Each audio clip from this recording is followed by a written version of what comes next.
नमस्कार। बिलाल, नईम, कैफ और अयान संभल में मस्जिद के नीचे मंदिर खोजने के खेल में मार दिए गए। अयान अभी सिर्फ 16 साल का था। ठाकुर योगी आदित्यनाथ की सरकार में संभल के सिविल जज आदित्य सिंह ने 2 घंटे में मस्जिद के नीचे मंदिर खोजने का फैसला सुना दिया। 2 दंगों की तस्वीर आज मैं आपको दिखाती हूँ। पहले दंगे की तस्वीर बहराइच की है। इसमें हाथ में लाठी डंडा लेकर हिंदुओं की भीड़ गोपाल मिश्रा की मौत के बाद बहुत गुस्से में है और मुस्लिमों की दुकानें जलाने निकली है। पुलिस बीच में खड़ी दिख रही है। पुलिस इनको रोकती तक नहीं है। ये लोग मुस्लिमों की दुकानें और गाड़ियां जला रहे हैं। अब ये दूसरी तस्वीर देखिए। ये दूसरी तस्वीर संभल की है। संभल में मस्जिद के नीचे मंदिर खोजने का विरोध कर रहे मुस्लिमों पर पुलिस गोलियां चला रही है। ये अंतर है। सरकार के काम करने के तरीकों में ये अंतर है। एक तरफ पुलिस गोली मार रही है, दूसरी तरफ उसी पुलिस की बत्ती गुल है।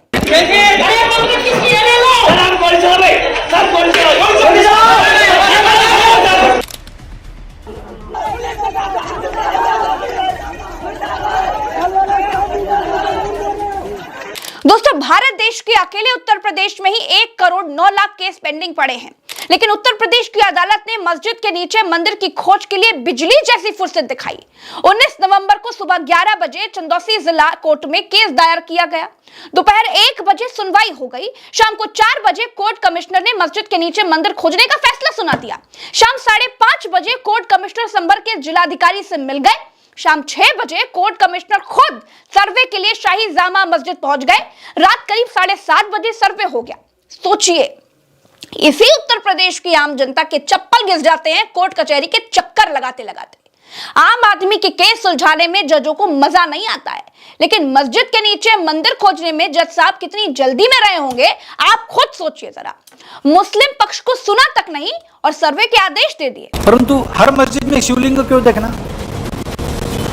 तो भाई वो भी एक पूजा है। अब इस केस के वकील साहब के बारे में जान लीजिए। वकील साहब का नाम है विष्णु शंकर जैन। अब जैन साहब को न मस्जिद से मतलब है, न मंदिर से मस्जिद मतलब है। जैन धर्म में 24 तीर्थकरों में से 4 तीर्थकरों की पूजा होती है, लेकिन यह भाई साहब मुसलमानों की मस्जिद के नीचे मंदिर खोज रहे हैं। जब ये मस्जिद के नीचे मंदिर खोजने के लिए जा रहे थे तो इनके पीछे चल रही भीड़ क्या कर रही थी जानते हैं? इनके पीछे चल रही भीड़ जय श्री राम के नारे लगाते हुए जा रही थी। क्या जज साहब ने यह परमिशन दी थी कि सर्वे के टाइम पर जय श्री राम के नारे लगाए जाएंगे? क्या इसके पीछे मुस्लिम समाज को उकसाने और दंगा कराने की कोई मंशा नहीं है?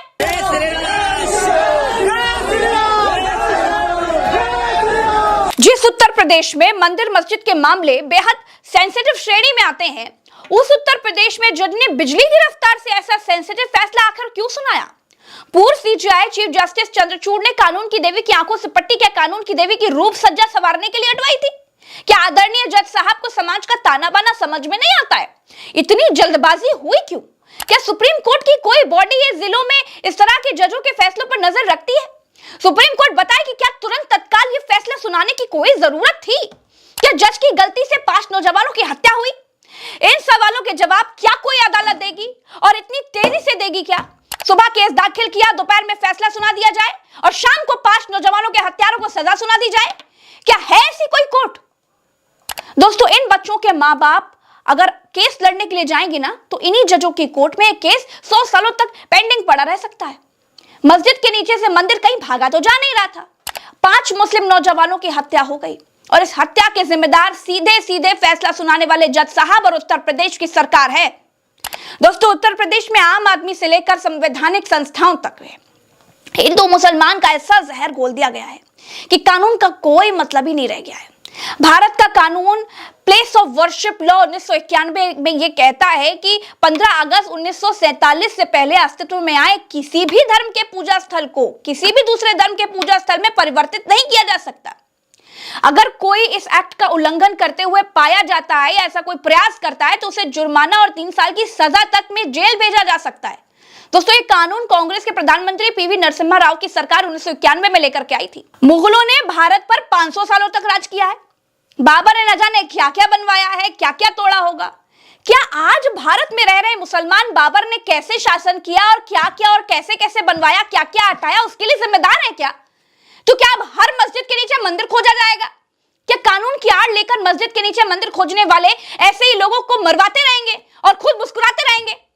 संभल की शाही मस्जिद में जब वजू खाने का पानी निकाले जाने लगा तो मामला और ज्यादा बढ़ गया।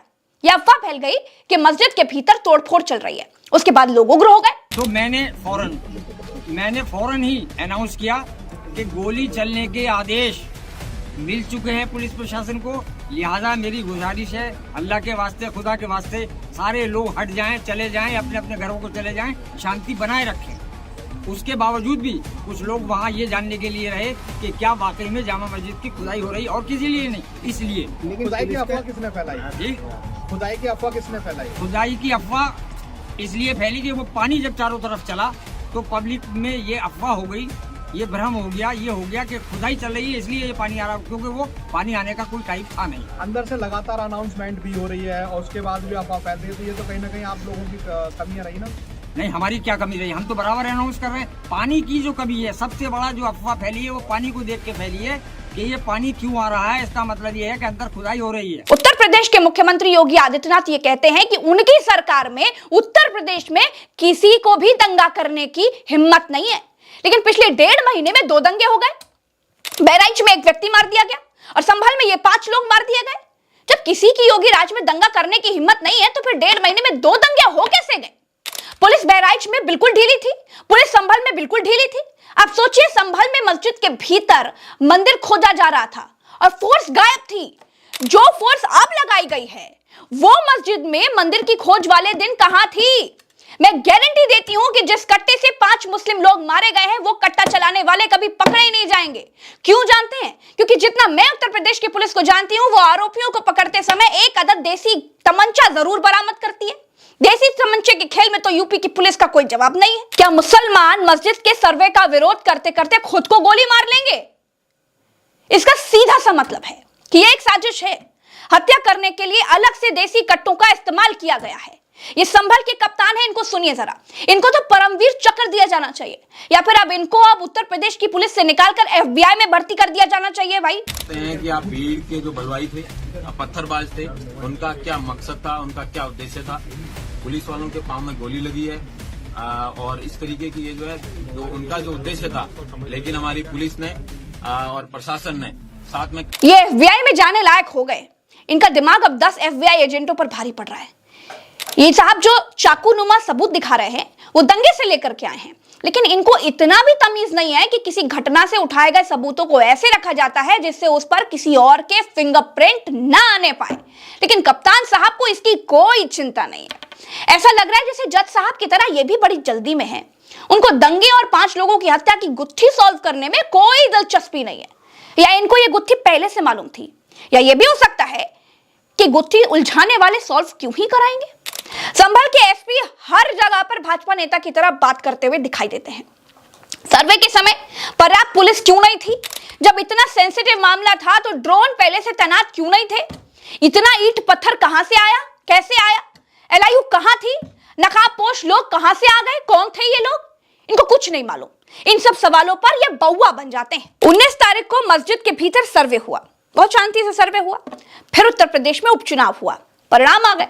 परिणाम के बाद फिर से टीम सर्वे करने के लिए पहुंच गई। अब सोचिए, 19 तारीख से लेकर 24 तारीख तक पुलिस के पास पर्याप्त समय था, सब कुछ शांति से निपटाया जा सकता था, सारे इंतजाम करे जा सकते थे, लेकिन शांति कायम नहीं रहने दी गई।